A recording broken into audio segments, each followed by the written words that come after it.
இந்த உலகத்திலேயே மிகப்பெரிய மோசடி எது தெரியுமா?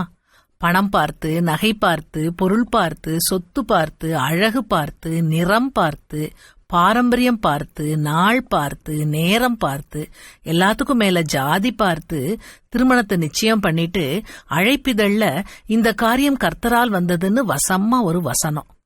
இதுதான் கர்த்தரால் வந்ததா?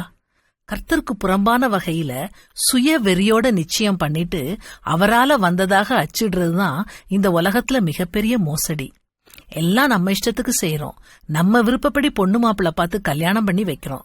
நாளைக்கு அவங்க ஒருத்தருக்கொருத்தர் விட்டு கொடுக்க முடியாம, சேர்ந்து வாழ முடியாம பிரிஞ்சு வந்துட்டாங்கன்னா, கடவுளே இந்த கல்யாணத்தை உம்முடைய சித்தப்படிதானே செஞ்சோம், ஏன் இப்படி பண்ணிட்டீர்னு அவரையே கேள்வி கேட்கிறோம்.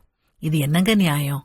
பணம், பொருள், சொத்து, அழகு இதெல்லாம் வெளியே தெரியற விஷயங்கள். இத மட்டுமே பாக்குற நமக்கு மத்தவங்களோட குணம் தெரியாது. நாம அடுத்தவங்களுடைய முகத்தை தான் பாக்குறோம். ஆனா தேவன் இருதயத்தை பாக்குறாரு, அவங்க குணத்தை பாக்குறாரு. தேவனுடைய சித்தப்படி நம்ம திருமண காரியங்களை அவர் கரத்துல விடுவோம். தேவனுடைய சித்தத்துக்கு விடுதல்னா என்ன?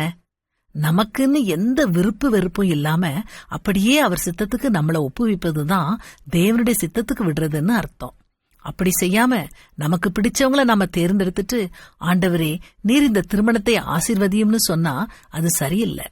வேதம் சொல்லுது, உலகம் மறைந்து போகிறது, அதன் தீய நாட்டங்களும் மறைந்து போகின்றன, ஆனால் கடவுளின் திருவுளத்தை நிறைவேற்றுபவர் என்றும் நிலைத்திருப்பார்.